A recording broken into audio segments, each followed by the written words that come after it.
Mais d'où viennent les comètes? Elles sont les derniers vestiges d'un temps où le Soleil, la Terre n'existait pas. Témoins de la création du système solaire, elles tournent depuis 5 milliards d'années très loin de nous. Parfois, l'une d'entre elles s'égare et attirée par le Soleil, on la regarde passer. Le destin de Shoemaker-Levy a été d'être attrapée par Jupiter. Passée trop près d'elle en 1992, elle a explosé en une vingtaine de fragments. Une semaine, c'est le temps qu'il lui faudra pour terminer sa course et s'écraser sur Jupiter. Une semaine pour assister à la fin d'une comète. Vers le 21h50 ce soir, en fait, le premier impact d'une grande série. Ça va se trouver à peu près dans cette direction-là, pas loin du sud, un peu au-delà du sud, donc relativement haut sur l'horizon. Disons qu'il faut prendre comme repère la Lune, et en se décalant quelques degrés un petit peu sur la gauche, à peu près l'écart d'une main, comme ça, quoi. Derrière les petits nuages, là, juste ceux-là. Ce qu'on veut observer, c'est la différence avant et après l'impact, en fait, les impacts. Expliquer un peu la physique du phénomène, qui pour l'instant, en fait, est relativement hypothétique. On sait plus ou moins ce qui va se passer, mais il y a des paramètres qu'on ne peut pas connaître.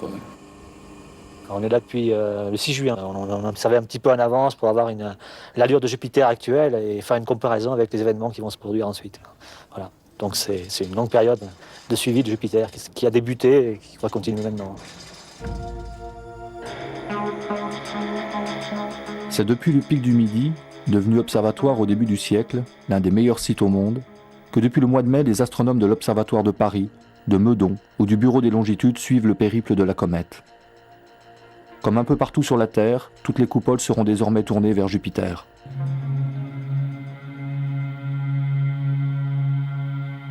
Les premiers astronomes amateurs se sont installés au début du mois et se préparent à assister à l'événement. Un événement qui aura lieu à plus de 760 millions de kilomètres de la Terre, sur une planète géante, faite de gaz et de liquide. Ce que les astronomes imaginent, c'est voir, fragment après fragment, le résultat d'une collision qui doit avoir lieu juste derrière la planète. Ils espèrent même apercevoir un éclat lumineux sortir du limbe de Jupiter et suivre les impacts. Ah, ça c'est le pic, hein. Ouais.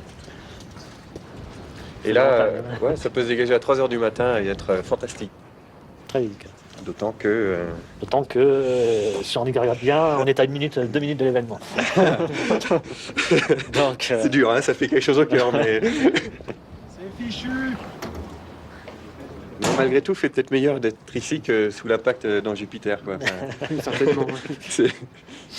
le climat est peut-être plus serein ici. Ouais. Je suis un peu étonné en fait, parce que les conditions d'observation sont mauvaises. Elles n'ont pas été aussi mauvaises au pic depuis plusieurs semaines. Tu vas la filmer ou moi? En fait, on a fait des acquisitions un petit peu en aveugle, hein, et on voit une tache blanche. Voilà. On fait des observations en infrarouge. En fait, c'est pour ça qu'on voit. Si on avait fait des observations en visible, on n'aurait rien vu. Parce qu'on va voir plein de choses, là, c'est sûr.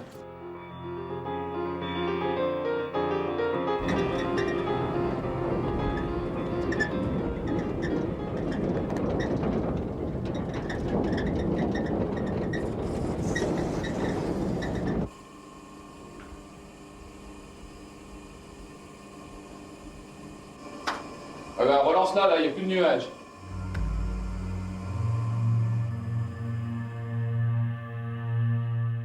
Mais nous sommes en train d'essayer de prendre des images de Jupiter en plein jour. Pas la coutume quand même, les astronomes travaillent comme plutôt de nuit. Enfin, bon, là en l'occurrence... Voir un tout petit point lumineux sur un fond de ciel bleu très brillant, c'est assez délicat. Enfin, on a des moyens pour ça, des moyens de... On utilise des filtres particuliers, mais bon, c'est clair que la difficulté est très largement accrue.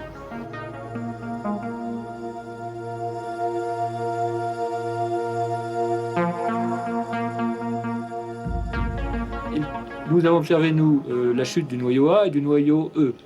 Bon, les noyaux B, C, D ont été vus par d'autres observatoires ailleurs sur la Terre. Nous voyons passer les traces de l'explosion. Alors nous sommes non pas optimistes, mais curieux de voir ce qui va se passer. Le prochain impact est demain après-midi ou demain soir? Demain 19h. 19h temps universel, qui est un peu avant le coucher du soleil.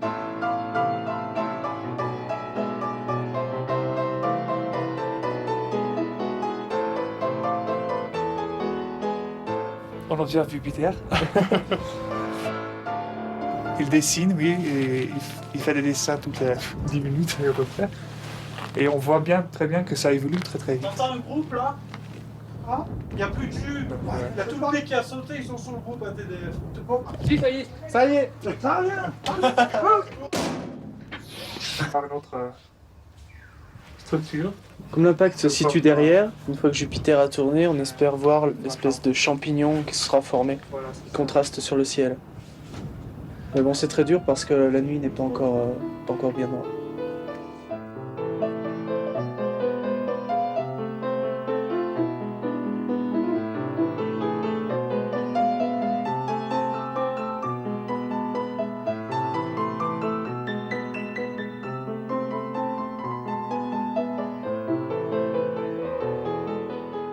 Je regarde les images, je vais essayer de voir. Je vais sélectionner. Oui, mais il va faire un film. Hein. Ah, je vais faire Sûrement, hein. Il faut le film. Oui, ça c'est le début de l'impact. En fait, c'est le moment où il y a une onde de choc. Et ensuite, on a vu une lumière très intense qu'on peut interpréter par le fait qu'on voit un espèce de champignon. Ça fait comme une explosion. Donc le champignon remonte en fait juste parce qu'il est plus léger parce qu'il est chaud, il est plus léger. Donc on voit qu'il monte et on voit qu'il dépasse le limbe de Jupiter.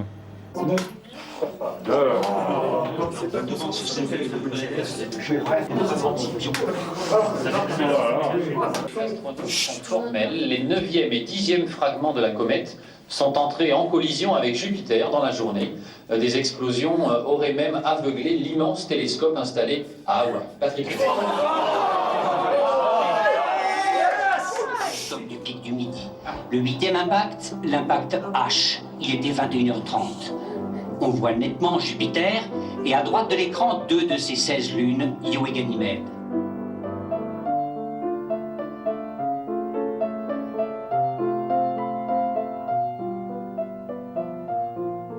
C'est l'un des avantages de ces systèmes de caméras CCD, de pouvoir visualiser tout de suite les images que l'on prend et de pouvoir en prendre beaucoup sans gaspiller de papier photographique.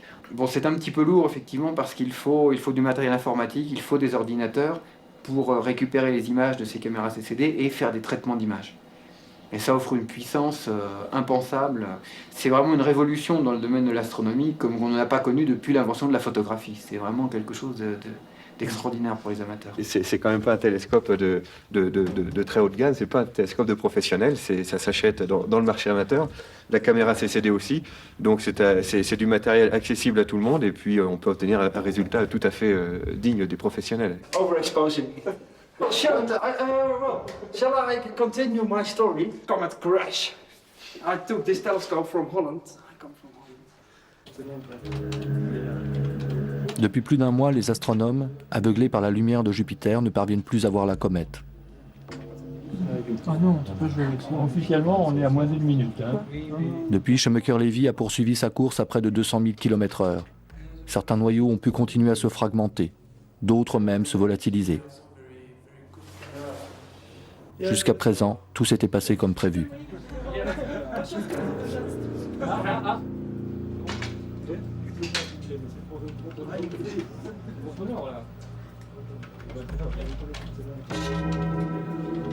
No, but it's the opposite part of Jupiter.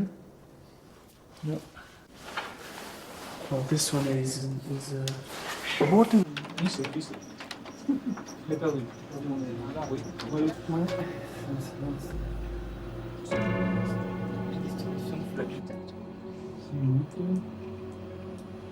Grâce au tournevis que c'est Un peu tourniquet, allez, vite, déclenche-moi ça. Ça y est, tu vois, il suffit de prendre le moulin. Concentre-toi. Il est pas là. T'as vu, il a formé une chaîne. Et en fait, ah oui. Je l'ai perdu. Oui, on va essayer de retrouver.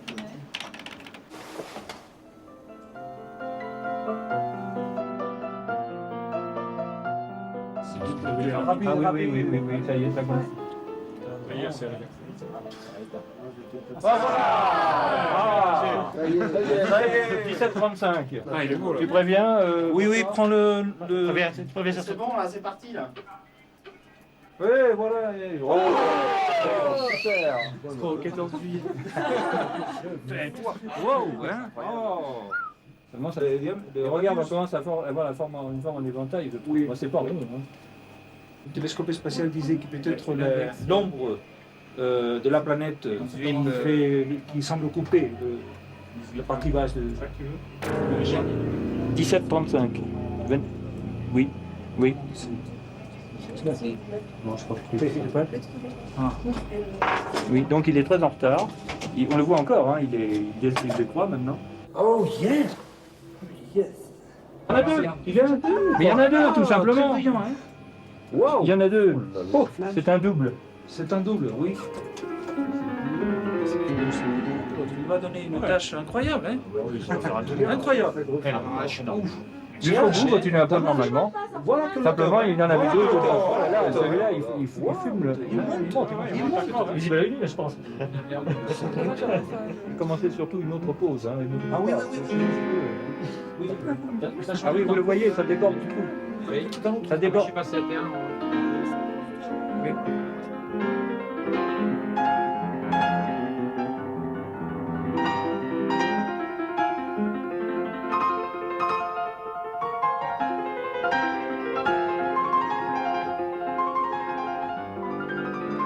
It was very hard to see. I think it was this was the highest. It was magnitude 6. I think this time it was magnitude. C'est ça, oui, oui, forcément, le plus énergétique, le premier, il n'a pas pu le voir, il était beaucoup. Oui, oui, bah, c'est ça.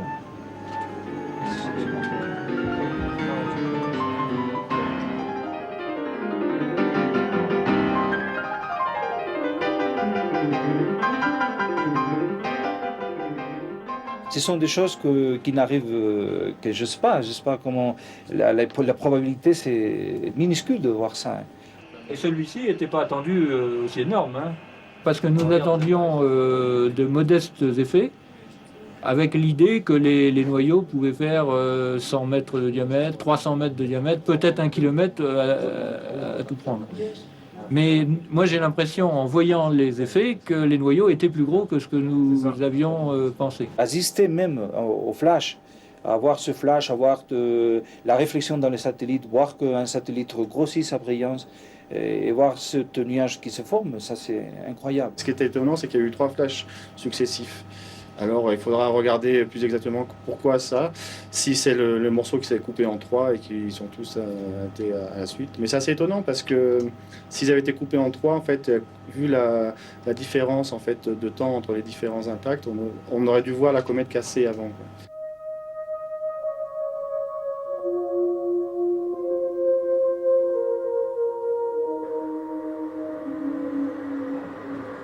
Le plus grand télescope du pic du Midi ne fait pas de clichés, à proprement parler, mais des analyses de rayonnement pour mieux connaître l'atmosphère de Jupiter. Depuis le début des impacts, il suit les zones touchées et livre leur spectre, images très particulières de l'événement qui donneront la composition chimique de la comète. Et avec les réseaux d'observatoires, c'est qui sont à Hawaï, c'est qui sont en Espagne, c'est qui sont partout dans le monde, le Hubble Space Telescope, on peut arriver à essayer de voir s'il y a de sollicitations de Jupiter qui provoquent par exemple des oscillations, de tremblements de Jupiter. Voilà.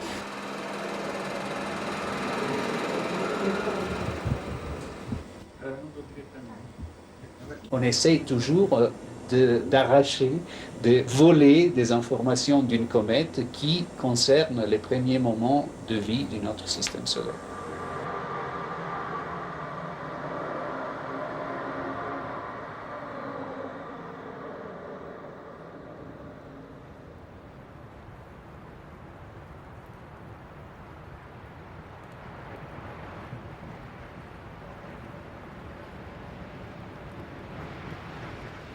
Il s'est mis à diminuer.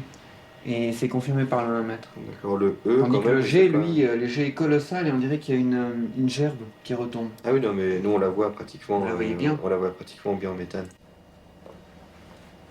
On est où tout que j'ai trop. Ouais, c'est un filtre pour la polarisation de Jupiter en fait. C'est-à-dire qu'on pense que la comète a produit beaucoup de poussière dans l'atmosphère de Jupiter. Ces poussières sont susceptibles de donner une lumière polarisée, enfin, qui a une orientation très particulière. Enfin, c'est un phénomène physique bien connu et qu'on essaie d'observer ici en fait. Hein.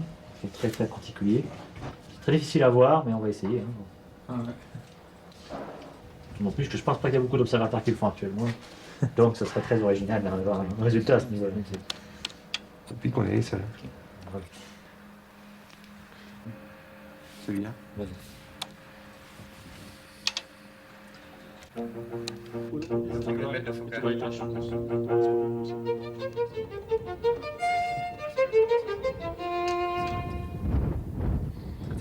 Je vois une autre tâche qui arrive derrière, mais c'est pas la tâche rouge.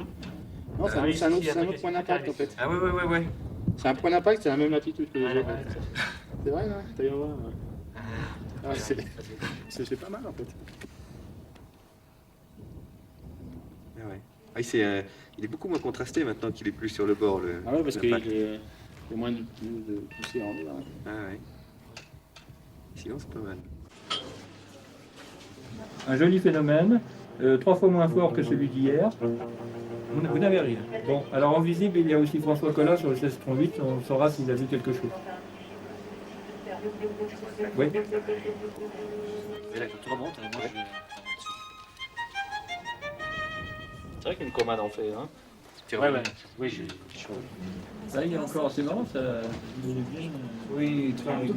Comme encore comme Ça, c'est la même chose que H. La même chose que H à peu près. Ah, j'ai vu à l'œil, c'était bon.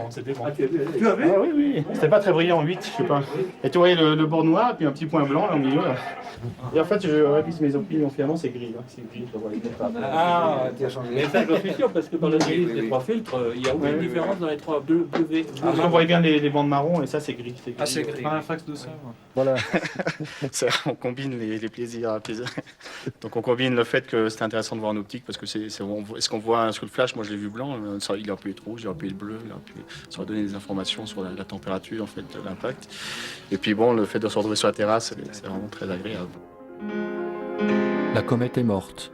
Jupiter ne gardera pas très longtemps son chapelet de panache noir, stigmate de la collision. Image désormais historique que l'on doit au groupe d'amateurs mené par Christian Buil.